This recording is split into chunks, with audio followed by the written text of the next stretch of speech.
Olá a todos, seguindo em frente com o nosso de Alachot de Lashon Hara, a gente é agora na 12ª Alachá do 8º capítulo. Fala pra gente o Hafetz Haim. Embora ele já tenha dito que é proibido falar Lashon Hara para qualquer pessoa, eu não posso chegar para nenhum Yehudi e contar para ele Lashon Hara de outra pessoa, salvo os casos em que a gente viu que a minha intenção é boa e essa pessoa vai poder intervir, ou para evitar com que essa pessoa tenha algum prejuízo ou algo do tipo, ou às vezes o marido para a esposa e está precisando, a esposa para o marido e está precisando às vezes desabafar, que a gente viu certas situações em que isso é permitido. Fala o Hafetz Haim que a pessoa deve tomar um cuidado especial de não falar Lashon Hara de um Yehudi para um Goi,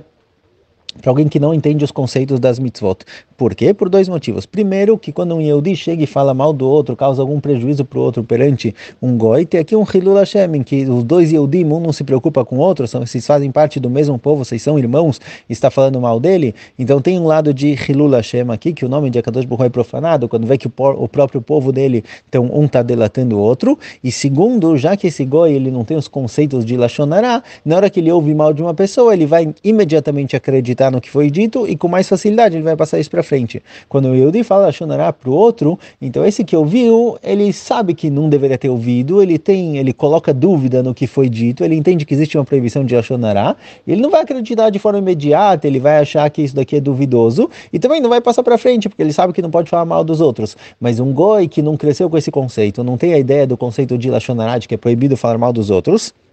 ele na hora não vai ver por que negar o fato, vai aceitar isso imediatamente e não vai ter problema de passar isso para frente. Assim também, quando um Yehudi delata o outro perante o governo, perante o governo local e causa para ele algum tipo de prejuízo, isso daqui também é um problema. Isso daqui é chamado de Malshina Lisel Mifnei Anochrim. Alguém que vem e fala, dedura um Yehudi perante o governo, algo do tipo, isso daqui não pode ser feito, isso daqui é um pecado muito grande, a ponto que os nossos sábios falaram que a Geinom Kalev Einam Kalim. O Geinom vai acabar e essas pessoas não acabam de sofrer. Quando um Yehudi delata o outro perante uma outra pessoa, seja outro Yehudi ou um Goi ou o governo, e causa para ele um prejuízo tão grande, isso daqui demonstra que não existe achvá, não existe proximidade, não existe irmandade entre os Yehudim. Isso daqui é um pecado muito grande, deve-se tomar muito cuidado com isso.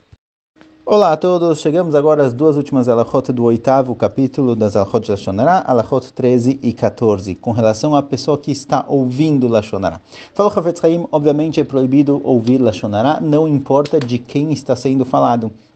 Não importa se é alguém que você conhece, alguém que você não conhece, não se pode ouvir Lashon Hara de outras pessoas, a não ser pessoas que são consideradas apikorsim ou malshinim, pessoas que, de certa forma, agiram de forma tão ruim, tão mal contra o povo judeu, ou abandonaram completamente a fé e se afastaram tanto a ponto de que eles negam a existência de Akadosh Baruch Hu, negam a existência da Torá. Esse tipo de pessoa não tem problema ouvir sobre eles Lashon Hara, mas são pessoas que realmente meio que se afastaram completamente do povo judeu, da fé judaica e da tradição judaica. Na 14ª alachá, fala para a gente o Hafetz Haim que não importa quem está te falando Lashon Hara, deve-se tomar muito cuidado e não ouvir, mesmo que sejam os pais da pessoa falando Lashon Hara, ou as pessoas da casa, marido, a esposa, filhos, etc., continua sendo proibido ouvir Lashon Hara. E mais ainda, aparece no Tana Belial, essas pessoas que são próximas à pessoa,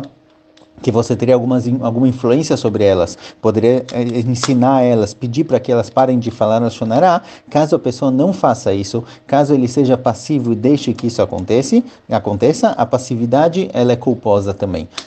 Aparece na Gemara em Masechet Shabbat que todo mundo que ele tenha a possibilidade de advertir outra pessoa que está fazendo algo errado, de impedir uma pessoa de fazer algo errado, ele não faz nada, ele deixa quieto, ele deixa a pessoa fazer, mesmo que ele seja passivo nessa história, ele é castigado juntamente com aquela pessoa. Então alguém também na casa dele, na casa da pessoa, às vezes os filhos, o marido, a esposa, os pais, se tem Lashon Hara dentro de casa, a pessoa deve advertir, obviamente, com cuidado, para que não gere mais briga e mais estresse dentro da casa, mas a pessoa deve advertir, demonstrando o quanto a Lashon Hara faz mal, o quanto a Lashon Hara incomoda, atrapalha as pessoas, o como isso é ruim, o como seria bom se as pessoas falassem bem um do outro. Pode dar para as pessoas um livro sobre Lashon Hara, colocar eles num grupo sobre Lashon Hara ou algo do tipo. E assim vai diminuir a quantidade de Lashon Hara em casa, e assim ninguém vai acabar fazendo isso. Porém, fala o Chafetz Haim que mais ainda a pessoa deve prestar atenção, se ele mesmo fala Lashon Hara, além da própria proibição de falar Lashon Hara, quando alguém fala Lashon Hara, ele meio que dá legitimidade para isso. E aí, na continuação, se ele vir alguém falando algo de errado, ele for falar, como você está falando mal de alguém, vão falar, mas você falou, você também fala mal dos outros. Então, quando a pessoa ele dá o exemplo, ele demonstra que isso daqui é errado e que não é certo, em nenhuma situação ele fala Lashon Hara, então ele também ganha o mérito, o direito de poder advertir os outros nessa questão, e ele realmente consegue evitar com que Lashon Hara se torne parte da conversa dentro da casa.